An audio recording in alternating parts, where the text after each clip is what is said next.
Bonjour tout le monde, hein. Bonjour Yogi. Faites-moi un signe que vous m'entendez et on commence. Et on va continuer sur les sons. Parfait, son ok. Et on va continuer sur les sons justement puisque les travaux chez moi continuent. Voilà, et on y va. De bien droit.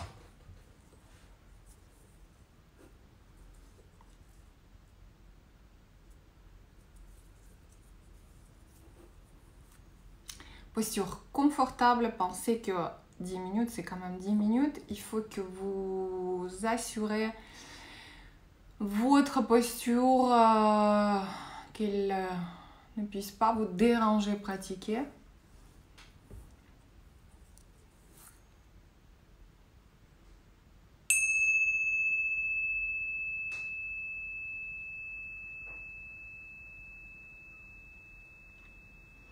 Et les petits rappels nécessaires avant qu'on commence, que nous n'avons pas de bonne méditation et nous n'avons pas de mauvaise méditation. Tout ce qui se produit pendant notre session, tout est ok, et tout ce qui sort de l'ordre ordinaire, nous accueillons avec gratitude et détachement. Nous avons le protocole vers lequel nous revenons à travers toutes les pensées, les dés et les images. Ce protocole, ça consiste à se centrer sur un support qui va être les bruits, les sons aujourd'hui. Et nous cherchons à développer 4 attitudes pendant la méditation: ne pas juger, ne pas filtrer, ne pas s'attacher et ne rien attendre. Et donc, les sons, leur présence, leur continuité, naissance et dissipation, et tout ce qui nous éloigne des sons, ça peut être votre ordre mental, idées, images, couleurs, pensées ou autre chose, ou peut-être quelque chose d'inattendu qui se passe dans votre vie, dans votre chambre, dans votre pièce. Vous prenez conscience ce qui se passe, où vous êtes parti, et vous revenez tranquillement vers les sons et vous reposez votre conscience sur les sons.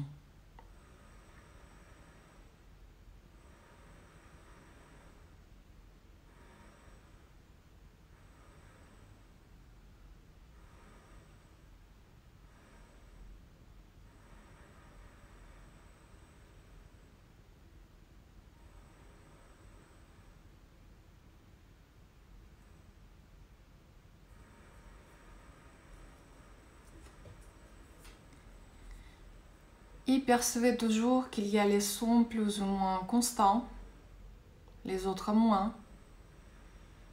Certains sont assez forts, les autres moins.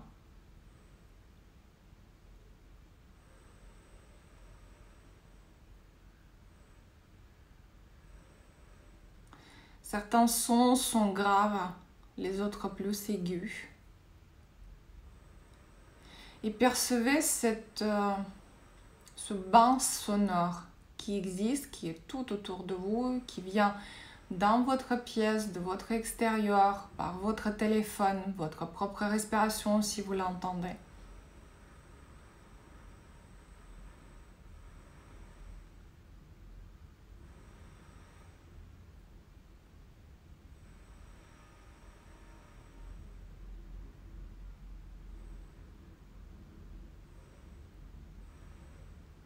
Et je vous rappelle qu'on cherche à se détacher de tout questionnement qui peut survenir pendant cette pratique.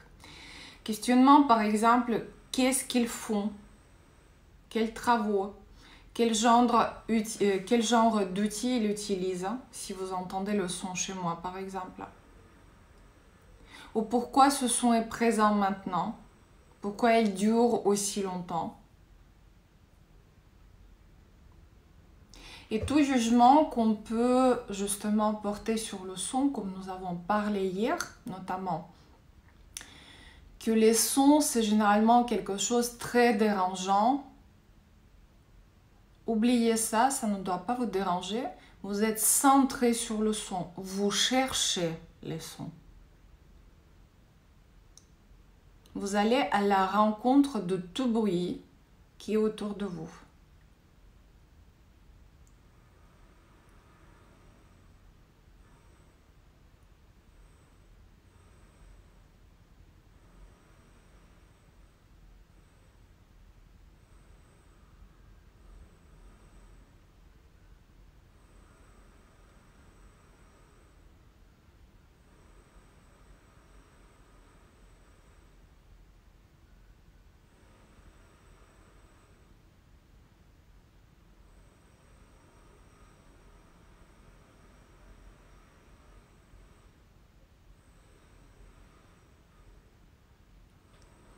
Et rappelez-vous que vous utilisez toujours le protocole.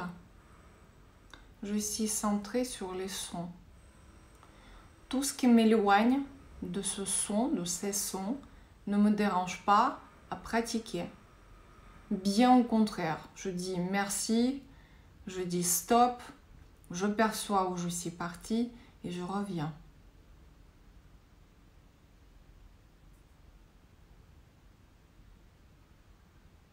Et autant de fois que ça se produit pendant votre session, autant de fois vous revenez encore et vous revenez encore.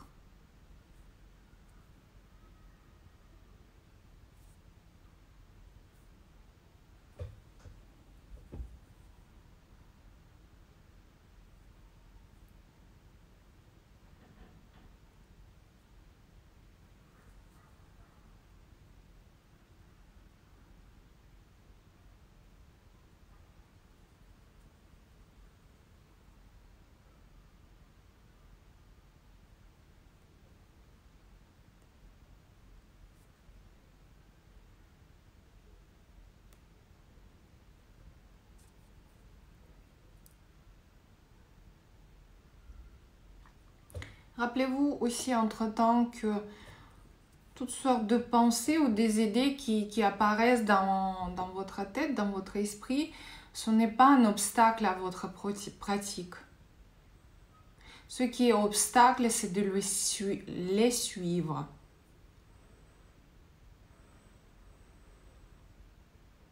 Et ne cherchez surtout pas à se débarrasser de vos pensées puisqu'ils sont déjà là, on ne peut pas se débarrasser.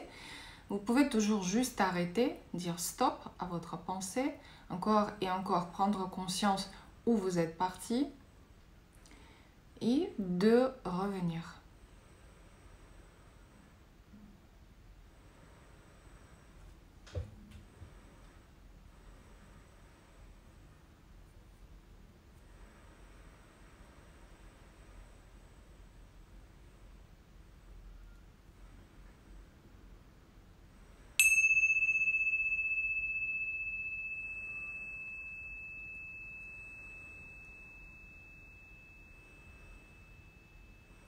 Sans se précipiter pour ouvrir les yeux, pour bouger, prenez quelques instants. Percevez comment vous êtes là maintenant.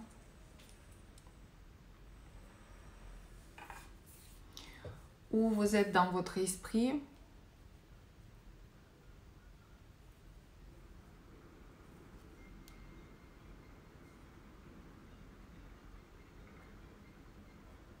Et sans oublier bien sûr de se remercier pour le moment que vous avez accordé à vous-même, à cette pratique.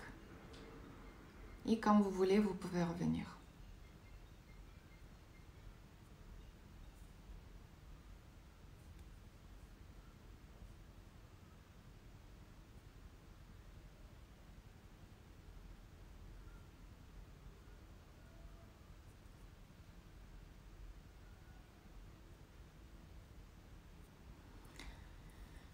Et si vous avez quelque chose à partager, à poser des questions, c'est maintenant.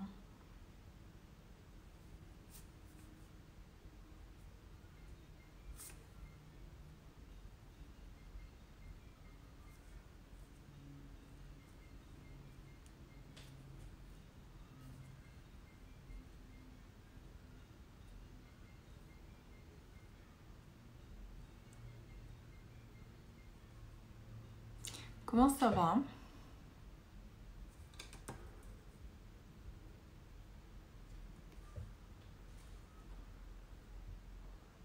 À ce soir, Dominique. Il y a des questions? Merci, Roberta. Merci. Trop rapide.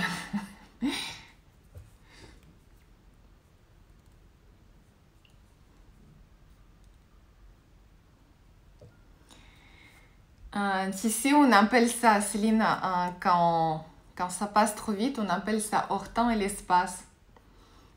Quand on ne perçoit plus du tout le temps passé. Si tu as envie de rester, tu me coupes et tu continues. Belle journée, à tout à l'heure.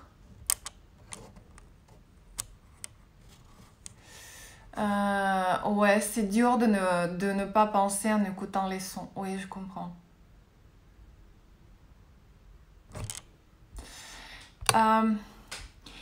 Je sais pas si tu étais présente hier, je ne me rappelle pas, si tu as regardé la méditation d'hier. À la fin, Isabelle m'a posé la question par rapport au son. Et j'ai expliqué un jour quand ça va t'arriver, essaie de se rappeler de cette conversation. Quand tu entends une langue étrangère, tu ne la comprends pas cette langue, tu ne connais pas un seul mot. D'accord? Je ne parle pas d'italien parce qu'il y a quand même les mots qui se ressemblent. Mais réellement, la langue, pour moi, notamment chinois, tu peux me parler autant que tu veux, ça ne me parle pas. Alors que quand même, les langues qui sont d'Allemagne, de Pologne, je peux encore piger un mot et je tends l'oreille pour comprendre quelque chose. Alors que chinois, c'est même pas probable. Et quand tu écoutes notamment quelqu'un parler en cette langue, qu'est-ce que c'est pour toi? C'est un son, c'est un bruit. Tu es détaché de toute compréhension. Tu peux juste peut-être regarder les personnes qui parlent. Il y a un jugement ensuite parce qu'on voit que c'est une femme, etc., etc. Mais essaie de rentrer dans le son et juste l'entendre. Tu vas voir à quel point le cerveau se détache de toutes sortes de pensées.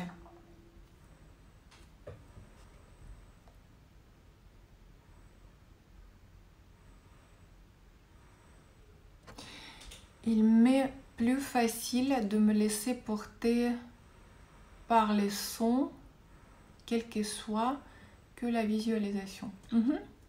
Ouais. On a tous... D'ailleurs, c'est bizarre, toi qui peins quand même, qui dessine, alors que tu es vraiment visuel, quoi. Mais on a quand même toujours 2 sens ou 3 sens les plus élaborés. Notamment moi, pour que je commence à bien intégrer quelque chose, il me faut entendre, mais il faut que j'écris. Kinesthésique. D'accord? Pour quelqu'un, ça va être visuel et entendre en même temps. Voilà, donc c'est ok.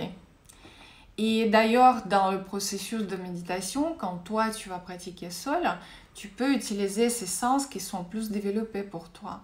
Mais n'empêche qu'il faut chercher à développer, bien sûr, les autres aussi.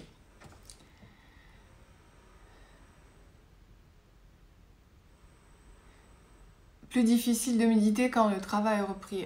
Oui, t'es plus dans le processus de travail et peut-être qu'il y a plus de pensées. Mais c'est juste que tu te rends compte qu'il y a plus de pensées. C'est ok. Ah, ça se coupait sans arrêt. Ok. Catherine, tu connais de toute manière tes médites, c'est... Céline, ok.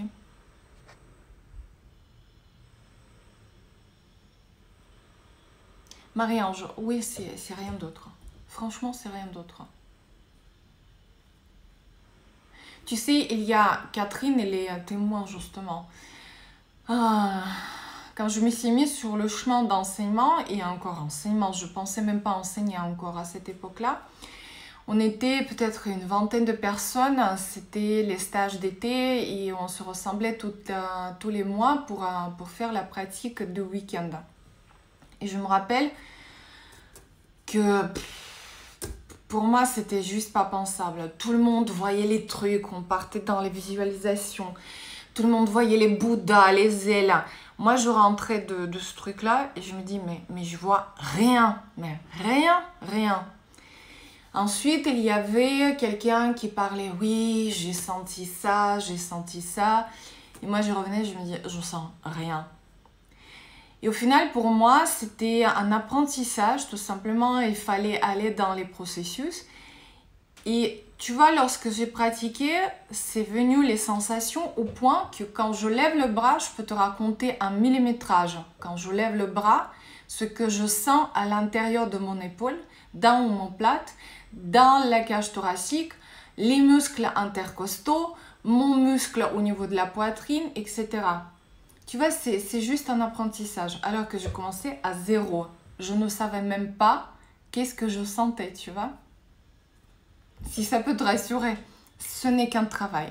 C'est rien d'autre, franchement. Et ça peut être un apprentissage de toute la vie. C'est le chemin qui compte. Il n'y a pas de but, rappelle-toi.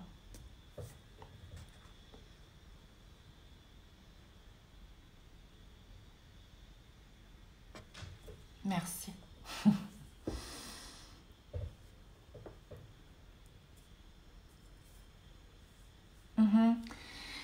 Oh, parce que je suis passée par ces étapes, je sais que c'est compliqué.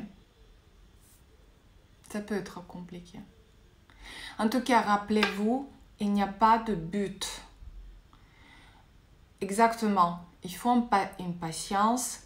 On n'a pas à juger qu'est-ce qui se passe pour les autres. C'est comme dans la salle. Rappelez-vous, oui, mais les autres font comme ça. On s'en fiche des autres. Enfin, on s'en fiche dans ce sens, qu'est-ce qui se produit pour eux dans leur propre expérience. C'est intéressant. Il y a les choses à développer. Je prends conscience que ça peut être comme ça et comme ça. Mais j'ai mon propre processus. Et peut-être je ne vais jamais aboutir à un grand écart dans ma vie. Et qu'est-ce que je m'en fous? Qu'est-ce que je perds avec ce grand écart? Rien du tout. Je sais que je dois me faire du bien. Je dois travailler pour moi parce que travaillant pour moi, encore une fois, rappelez-vous, je deviens efficace pour les autres. Je sais que ce n'est pas évident de débuter, je sais. Et encore, Sabine, je parle de mon propre expérience. Je sais rien du tout. Si vous n'êtes jamais allé dans le stage, par exemple, d'été, un jour, trouvez un moment juste peut-être d'aller un week-end là-bas quand il y a les week-ends de méditation. Ils appellent, oh, ça m'est sorti de... Il y a Lactong, il y a Chine. Yeshine, ça s'appelle comme ça. Et vous vous mettez à méditer. Et comme vous voyez l'expérience de Lama, tout ce qu'il vous parle, tout ce qu'il vous raconte, par quel chemin il vous ramène vers cette méditation, vers les explications. Moi, je ne sais rien. Lui, il a de l'expérience. On est inconsciemment exigeant. Il y a un post à ce sujet-là, Sabine, juste avant les vidéos que j'ai commencé à enchaîner parce que j'avais plus de choix, on ne pouvait plus garder les vidéos autrement. Il y a un post sur non-violence physique, physique ou mentale, peu importe. Lisez-le, c'est intéressant. On n'y pense jamais, jamais. Vraiment jamais.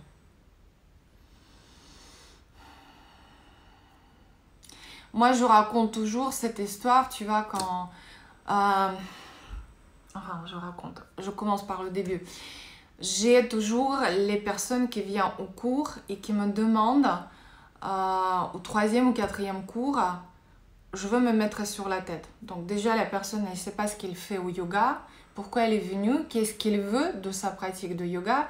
Et l'essentiel, c'est cette belle image que je suis sur la tête, j'ai abouti à cette posture.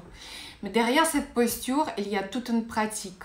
Et surtout, justement, pratiquant ces choses-là, c'est intéressant d'aboutir quelque chose et de voir que le corps n'a pas besoin d'être violé et se figer une violence pour arriver vers quelque chose. Et encore, une fois de plus, je n'y arrive jamais. C'est toujours un chemin permanent. Aujourd'hui, je me mets sur la tête et tout va bien. Et le lendemain, elle ne tient pas la posture. Donc, tous les jours, c'est différent. Et donc, où est-ce que je voulais en venir? J'ai perdu un fil. Et je me rappelle que peut-être c'est aussi un chemin par se faire une violence un jour pour comprendre qu'il y a un autre moyen pour aboutir quelque chose. Je raconte toujours cette histoire quand je me suis mise sur la tête. J'avais commencé à tenir enfin la posture. Et j'étais tellement joyeuse par la tenir, par le fait que ça tient sans le mur, que je me suis mise au milieu de ma pièce. Et je ne sais pas ce qui s'est passé, justement à ce moment-là, je suis tombée. Mais normalement, quand tu tombes, tu roules. Parce qu'il y a les mains, le corps s'enroule, le dos s'arrondit et généralement, tu ne te fais jamais mal. Mais derrière moi, il y avait une table en métal. Et donc, en tombant, mes tibias sont tombés sur la table. Et je me rappelle cette première sensation quand je me suis retrouvée sur le dos. Je me dis, est-ce que je respire? Oui. Deuxième, est-ce que mes jambes sont toujours là? Est-ce que j'ai rien cassé? Je commençais à bouger les orteils. Je me rappelle comme si ça est arrivé il y a 2 secondes. Cette sensation, tu imagines à quel point c'est ancré dans mes cellules. Je me rappelle que j'ai bougé les orteils. J'ai bougé les bras, la colonne vertébrale, tout va bien. Et je me rappelle la couleur de mes tibias, c'était cette couleur-là, comme ça, pendant 6 mois. Et pendant 6 mois, j'ai abandonné cette histoire de posture sur la tête. Et c'est juste un jour, parce qu'on a pratiqué dans une autre salle, on nous a proposé de se mettre sur la tête. Et j'ai dit une exigence, je me mets contre le mur et je me suis posée sur la tête pour la première fois en 6 mois. Tu vois, mais peut-être il fallait justement passer par cette violence aussi, me faire du mal pour comprendre que j'ai pas besoin de ça. J'en sais pas.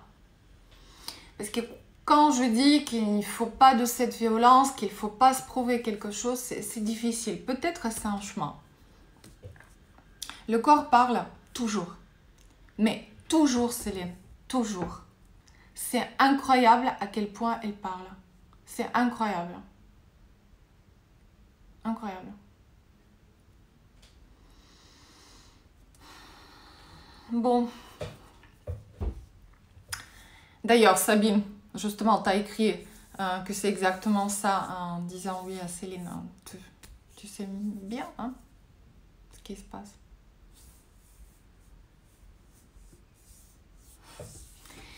Bon, je vous souhaite une belle journée. Je vous dis à ce soir. Je ne me rappelle pas du tout l'horaire. Il me semble 19h15.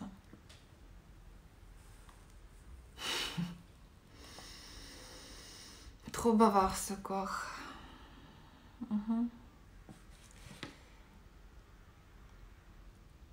En fait, je ne suis pas à ce point-là, mais je voudrais juste raconter encore un truc.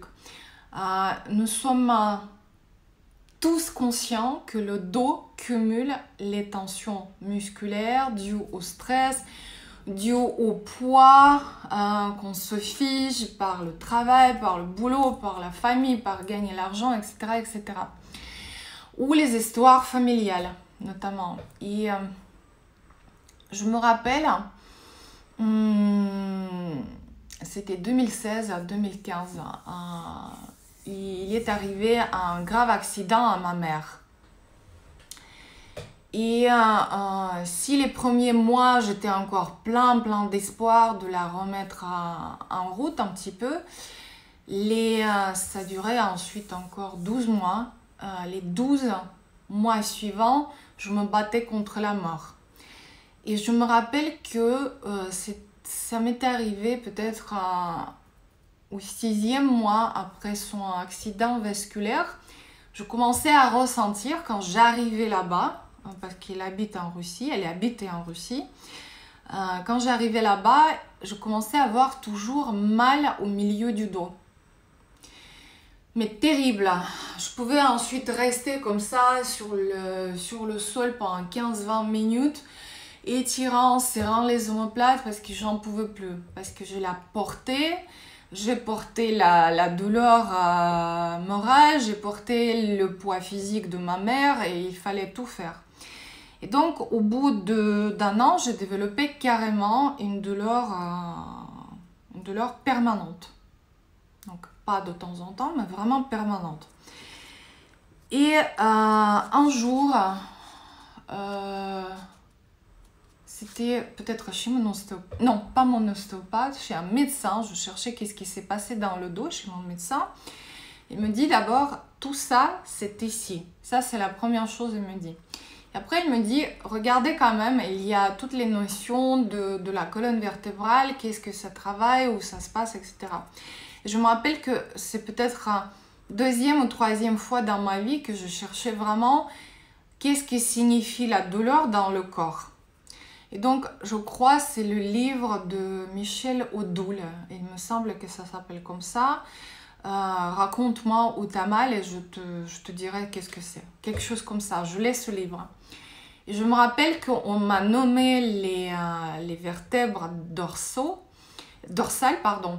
Je me rappelle le numéro 4 et il me semble c'était le numéro 6. Il me semble.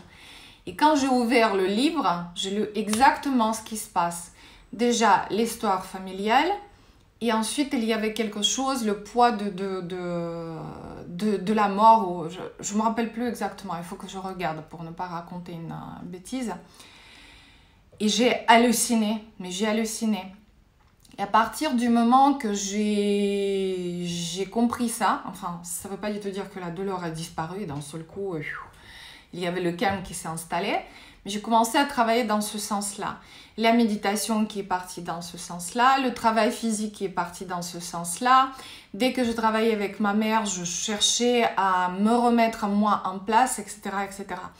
Et franchement, le corps, il m'a tellement parlé qu'il m'a obligée de travailler par moi-même. Mais il faut vraiment bien l'écouter.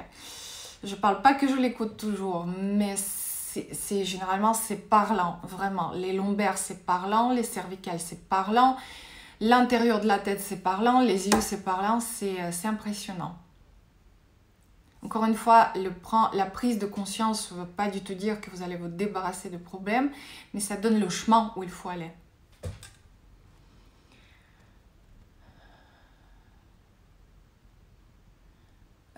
Tu t'es tordu le cou, Céline, et bas.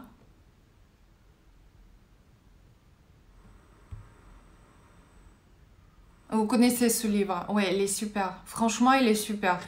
J'ai relu, je me rappelle, mon voisin, il avait quelque chose aux mains. Mais franchement, c'était exactement ça. C'est incroyable. Je vais vous faire la photo du livre. Je vais vous écrire tout à l'heure. Il y a 2 ou 3 livres, je crois, qui sont sortis. Dis-moi où t'as mal et je te dirai pourquoi. C'est ça. Voilà, Céline qui dit. Je ferai la photo du livre.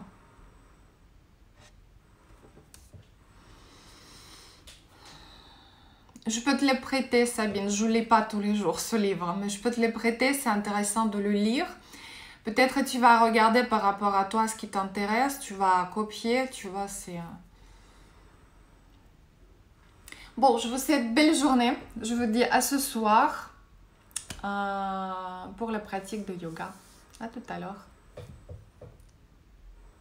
Je vous envoie le livre tout de suite en stories. D'accord ?